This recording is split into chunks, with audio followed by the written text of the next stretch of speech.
టమాటా పప్పు వండుకుందామండి. అందుకని పప్పు గింజలు వేసుకుందాం. ముందర ఇవి శుభ్రంగా కడుక్కుందాం. కడిగానండి, 1-2 సార్లు కడుక్కోవాలి. తర్వాత దానికి సరిపోయిన మోయినంగా వాటర్ పోసుకోవాలి. వాటర్ పోసుకొని ఒకసారి ఇలా అనుకొని గ్యాస్ మీద పెట్టేసుకుందాం. టమాటా పప్పులోకి 4 టమాటాలు, 1 ఉల్లిపాయ, 3 పచ్చిమిరపకాయలు తీసుకున్నాను. శుభ్రంగా కడుక్కొని కట్ చేసుకుందాం. వచ్చేసేయండి. ఉడికిందో లేదో ఒకసారి చూసుకుందాం.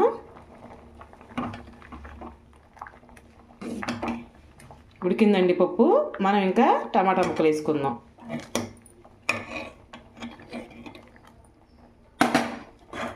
టమాటా, పచ్చిమిరకాయ, పెద్ద ఉల్లిపాయ ఇదిగోండి కట్ చేశాను సన్నగా, మరీ సన్నగా కాదు. అదిగోండి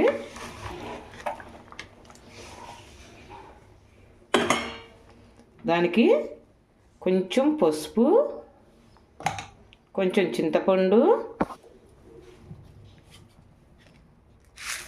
1 స్పూను ఉప్పు, కారం వేసుకుందాం. ఇంకా ఇదిగోండి 2 స్పూన్లు దాకా ఉంటుంది కారం. ఇంకా ఇది ఇంకొకరు ఉడకబెట్టుకుందాం మూత పెట్టేసి. ఒక్కసారి గరిటతో తిప్పుకుందామండి, మొత్తం కలిసేటట్టు. ఇంకా బాగా ఉడికిపెట్టుకుందాం మెత్తగా.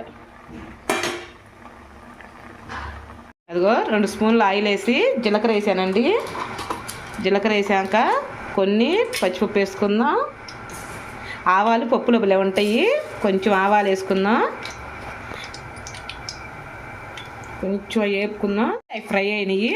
దాంట్లోకి కొంచెం కరివేపాకు వేసుకుందాం.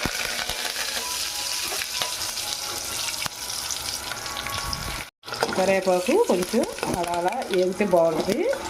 లేతాకైతే బాగుంటుందండి, అన్నంలో కలిసిపోతుంది క్రిస్పీగా అయ్యి. మనం నెక్స్ట్ పప్పు వేసుకుందాం.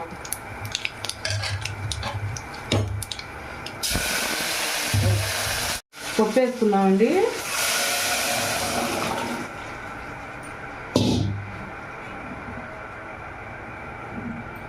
తిరగమాత వేసుకున్నాం కూడా పప్పు ఒక్కసారి అలా మొగ్గలు పెట్టుకుంటే సరిపోతుంది. పప్పు అయితే రెడీ అయింది. ఇంకా దింపేసుకుందాం. ఓకేనండి. ఈ వీడియో నచ్చితే ఒక లైక్ చేసి ఒక కామెంట్ చేయరా. రేపు మంచి వీడియో అయితే మీ ముందరకు వచ్చేస్తా. టమాటా పప్పు సూపర్.